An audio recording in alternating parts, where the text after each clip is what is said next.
First ಆರೋಗ್ಯವಾಗಿರೋದಕ್ಕೆ food ನಾನು ಸಾಮಾನ್ಯವಾಗಿ ಜಾಸ್ತಿ ತಗೊಳಕ್ ಹೋಗಲ್ಲ. ಲಿಮಿಟ್ ಪ್ರೋಟೀನ್ ಫುಡ್ ತಗೊಳ್ತೀನಿ, ಬೆಳಗ್ಗೆ ಸಾಯಂಕಾಲ ಮಧ್ಯಾಹ್ನ ಮುದ್ದೆ ತಿಂತೀನಿ. ಇಷ್ಟು ನಂದು ಆರೋಗ್ಯ ಆಹಾರ. ಆಮೇಲೆ ನಾನು ರಾಜಕೀಯಕ್ಕೆ ಬಂದ ಮೇಲೆ ಇವು ಬರ್ತ್ಡೇಗಳು ಅವು ಇವು ಮಾಡೋದು. ಅದಕ್ಕೆ ಮೊದಲು ನನಗೆ ಬರ್ತ್ಡೇಗಳು ಮಾಡ್ತಾ ಇರ್ತೀನಿ. ನನಗೆ ಮದುವೆ ಆದ್ಮೇಲೆ ಬರ್ತ್ಡೇ ಶುರು ಮಾಡುದು ನಮ್ಮ ಮಿಸ್ಸಸ್ ಬಂದ್ಮೇಲೆ. ಅದಕ್ಕೆ ಮೊದಲು ನಾವು ಏನ್ ಮಾಡ್ತಾ ಇರ್ತೀವಿ. ಈ ನಡುವೆ ಎಲ್ಲಾನು ನಮ್ಮ ಶ್ರೇಯಸ್ಸಿಗಳು ಅಭಿಮಾನಿಗಳು ನಾವು ಬೇಕಾಗಿರೋರು ಚುರುಮಣಿಯಿಂದ ಮಾಡ್ತಾರೆ. ಈ ರೀತಿ ನಡ್ಕೊಂಡು ಹೋಗ್ತಾ ಇದ್ರು. ಅದರಿಂದ ನಾನು 94ರಿಂದ ಈಚೆಗೆ ರಾಜಕೀಯಕ್ಕೆ ಪ್ರವೇಶ ಮಾಡಿ.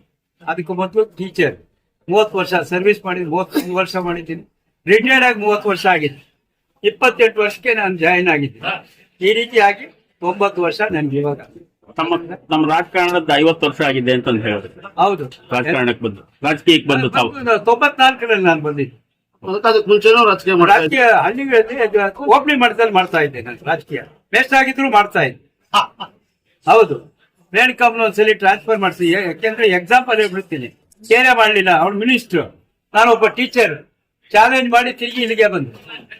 ಹಂಗೆ ಮೊದಲಿಂದ ಹಂಗೆ ಒಂದು ಹಠ ನನಗೆ. ಯಾವುದೇ ಕೆಲಸ ಮಾಡಿದ್ರೆ ಒಂದು ಹಠದಿಂದ ಮಾಡ್ತೀನಿ. ಸುಮಾರಾಗಿ ಹಾವು ಅನ್ನೋದು ಬಿಟ್ಬಿಡೋದು ಅವೆಲ್ಲ ಮಾಡಕ್ ಹೋಗಲ್ಲ. ಒಬ್ಬರಿಗೆ ಯಾರಿಗಾದ್ರೂ ಮಾತು ಕೊಟ್ಟಿದ್ದೀನಿ, ಆ ಮಾತು ಪ್ರಕಾರ ನಡೀತೀನಿ. ರಾಜಕೀಯ ಏಳು ಬೀಳುಗಳು ಹೆಂಗಿತ್ತು ಅಣ್ಣ? 90 ವರ್ಷ ಅದೆಲ್ಲ ಕಾಮನ್ ರಾಜಕೀಯದಲ್ಲಿ. ಇವಾಗ ಸಿದ್ದರಾಮಯ್ಯ ನಮ್ಮ ಹತ್ರ ಇದ್ದ, ಅವನು ಜಿಲ್ಲಾಧ್ಯಕ್ಷ 2 ಅಭ್ಯರ್ಥಿಗಳಿಗೆ ಜಿಲ್ಲಾಧ್ಯಕ್ಷ ಮಾಡಿದ್ದ. ಇವಾಗ ಇದ್ದಾನೇನ್ರಿ? ರಾಜಕೀಯ ಇದು ಚೇರ್ಪೇರ್ ಆಗ್ತಾನೆ ಇರ್ತೈತೆ. ಅದರಿಂದ ನಾವು ಅದನ್ನೆಲ್ಲ ಇಟ್ಕೊಳಕ್ಕಾಗಲ್ಲ. ಸ್ನೇಹ, ವಿಶ್ವಾಸ, ಪ್ರೀತಿ ನಮ್ಮದು ಅಂತಕ್ಕಂಥ ಭಾವನೆ ಇರ್ಬೇಕು ಮನುಷ್ಯನಿಗೆ. ಅಷ್ಟೇ ಬೇಕಾಗಿ. ಸರ್, ಪ್ರತಿ ವರ್ಷ ಅನಾಥಾಶ್ರಮದಲ್ಲಿ ಊಟ ಹೌದು, ಊಟ ಆಗ್ತದೆ. ಇವತ್ತು ಊಟ ಆಗ್ತದೆ. ನೀವು ಏನ್ ಮೆಸೇಜ್ ಕೊಡ್ತೀರಿ ಯುವ ಜನತೆಗೆ? ಏನ್ ತಂದೆ ತಾಯಿನ ಹೊರಗಡೆ ಮಾಡ್ತಾರಲ್ಲ, ರೈತರಿಗೆಲ್ಲ ನೀರ್ ಕೊಟ್ಟಿದ್ದಾರೆ. ಡಾಕ್ಟರ್ ಒಳ್ಳೆ ಬೆಳೆಗಳು ಬೆಳೀತಾ ಇದ್ದಾರೆ. ಹೂ ಮಾರ್ಕೆಟ್ ಒಳ್ಳೆ ರೇಟು ಸಿಗ್ತಾ ಇದೆ. ಅದೇ ರೀತಿಯಲ್ಲಿ ಇಂಡಸ್ಟ್ರಿ ತರಬೇಕು. ನಮ್ಮೊಂದು ಸಂಸದರಾಗಿದ್ದಾನೆ, ಇಂಡಸ್ಟ್ರಿ ತರ್ಬೋದು. ಈ ಕ್ಷೇತ್ರಕ್ಕೆ, ಬಾಗೇಪಲ್ಲಿ ಕ್ಷೇತ್ರಕ್ಕೆ, ಈ ಎರಡಕ್ಕೂ ಹಿಂದುಳಿದಕ್ಕಂತ ಪ್ರದೇಶಗಳು. ಅದರಿಂದ ನಾವು ಅವರು ಇಂಡಸ್ಟ್ರಿ ತಂದೆ ಅನೇಕ ಹುಡುಗರಿಗೆ ಕೆಲಸ ಕೊಡ್ಬೋದು. ಆ ಕೆಲಸ ಕೊಟ್ಟ ಮೇಲೆ ಒಳ್ಳೇದಾಗುತ್ತೆ ಹುಡುಗರಿಗೆ, ಯುವಕರಿಗೆ. ನಾನು ಹಂಗೆ ನನ್ನ ಸ್ಟೂಡೆಂಟ್ಸ್ ಇವತ್ತು ಇಂಜಿನಿಯರ್ಸ್, ಡಾಕ್ಟರ್ಸ್ ಆಗಿದ್ದಾರೆ. ಅವರೆಲ್ಲ ರಿಟೈರ್ಡ್ ಆಗಿದ್ದಾರೆ, ಆರಾಮಾಗಿದ್ದಾರೆ. ಹಂಗೆ ಯಾವ್ದೋ ಒಂದು ಕಸುಬು ಮಾಡ್ಬೇಕು ಮನುಷ್ಯನು. ಬರೀ ಗ್ಯಾರಂಟಿಗಳಿಂದ ಏನು ಪ್ರಯೋಜನ ಇಲ್ಲ. ಸರ್, ವೃದ್ಧ ತಂದೆ ಉಳ್ತಿಗಿನ ನೋಡ್ಬೇಕಾಗಿರ್ಬೇಕು. ನಾನ್ ಮಗನ್ ಕೇಳಿ ತಿಳ್ಕೊಂಡ್ರಿ ಹೆಂಗ್ ನೋಡ್ತಾನೆ ನನ್ನ. ಅಲ್ಲಲ್ಲ, ಪ್ರತಿಯೊಬ್ಬರಿಗೂ ಅಷ್ಟೇ ತಂದೆ ತಾಯಿಗಳು ನೋಡ್ಬೇಕಾದ್ರು.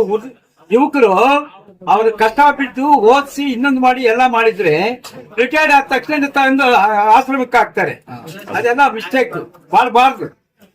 ಅದರಿಂದ ಒಳ್ಳೇದಾಗಲ್ಲ. ತಂದೆ ತಾಯಿನ ಮಸ್ಟ್ ಪ್ರಿಫರೆನ್ಸ್ ಕೊಡ್ಬೇಕು. ತಂದೆ ತಾಯಿಗಳನ್ನ ನೋಡ್ಬೇಕು ಮಕ್ಕಳು. ಇಷ್ಟ ಹೇಳಿ ನಾನು ಇವತ್ತಿನ ದಿವಸ ಒಳ್ಳೆ ವಿಜೃಂಭಣೆಯಿಂದ ನಮ್ಮ ಶ್ರೇಯಸ್ ಕಾರ್ಯಕರ್ತರು ಪ್ಲಸ್ ನಮ್ಗೆ ಅಭಿಮಾನಿಗಳು ಇವರೆಲ್ಲ ಸೇರಿ ಮಾಡ್ತಾ ಇದ್ದಾರೆ. ನನಗೂ ಖುಷಿಯಾಗಿದೆ.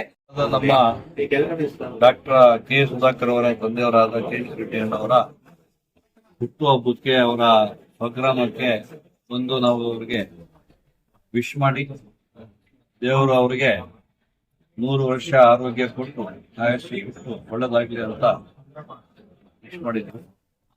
ಅದೇ ರೀತಿ ಅದೇ ಸಂದರ್ಭದಲ್ಲಿ ಇವತ್ತು ಏನು ನಮ್ಮ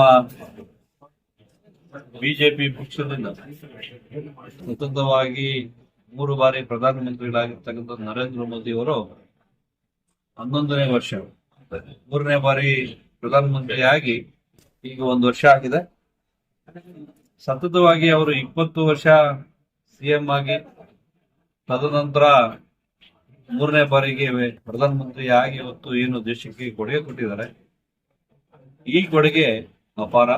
ಇದುವರೆಗೂ ಭಾರತದ ಚರಿತ್ರೆಯಲ್ಲಿ ಈ ದೊಡ್ಡ ಮಟ್ಟಕ್ಕೆ ಸಬಲೀಕರಣ ಮಾಡಿರ್ತಕ್ಕಂಥ ಯಾರಾದ್ರೂ ನಾಯಕ ಇದ್ದಾರೆ ನರೇಂದ್ರ ಮೋದಿ. ರಾಜಕಾರಣದಲ್ಲಿ ಪರ ವಿರೋಧ ಇರ್ತಕ್ಕಂಥದ್ದು ಸಹಜ. ವಿರೋಧ ಇಲ್ಲದೆ ಸತತವಾಗಿ ಸುಮಾರು ಒಂದು 30 ವರ್ಷ ರಾಜಕಾರಣ ಮಾಡ್ಕೊಂಡಿರ್ತಕ್ಕಂಥ ಏಕೈಕ ವ್ಯಕ್ತಿ ನರೇಂದ್ರ ಮೋದಿ ಅವರ ಕೊಡುಗೆ ಇವತ್ತು ದೇಶ ವಿದೇಶದಲ್ಲಿ ಕೂಡ ಎತ್ತಿ ಕಾಣಿಸ್ತಾ ಇದೆ.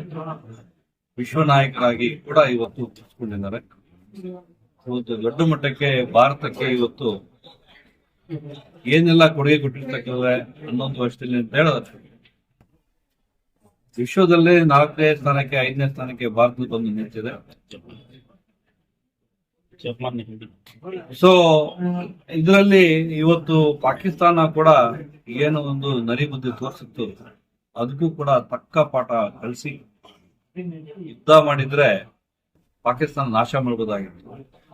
ಬರೀ ಅವ್ರನ್ನ ನಾಶ ಮಾಡೋದು ಒಂದೇ ಗುರಿ ಅಲ್ಲ, ಅದ್ರ ಜೊತೆಗೆ ನಮ್ಮಲ್ಲಿರ್ತಕ್ಕಂಥದ್ದು ಕೂಡ ನಾವು ಒಂದೊಡಿದ್ರೆ ಅವ್ರು 10 ಹೊಡಿತಾರೆ, ಅವ್ರು 10 ಹೊಡಿದ್ರೆ ನಾವು 10 ಹೊಡಿಬೇಕಾಗುತ್ತೆ. ಅದರಿಂದ ನಷ್ಟನೇ ಆಗುತ್ತೆ. ನಷ್ಟ ಆಗ್ಬಾರ್ದು ಅನ್ನೋ ಒಂದು ನಿಟ್ಟಿನಲ್ಲಿ ಇವತ್ತು ನರೇಂದ್ರ ಮೋದಿ ಅವರು ದೊಡ್ಡ ಮಟ್ಟಕ್ಕೆ ತೀರ್ಮಾನ ಮಾಡಿ ಅವ್ರ ಬುದ್ಧಿ ಕಲಿಸಿ ಇವತ್ತು ನಷ್ಟ ಆಗ್ದಂಗೆ ಇವತ್ತು ಭಾರತದ ಮುನ್ನಡೆಸ್ಕೊಂಡು ಹೋಗ್ತಾ ಇದ್ದಾರೆ.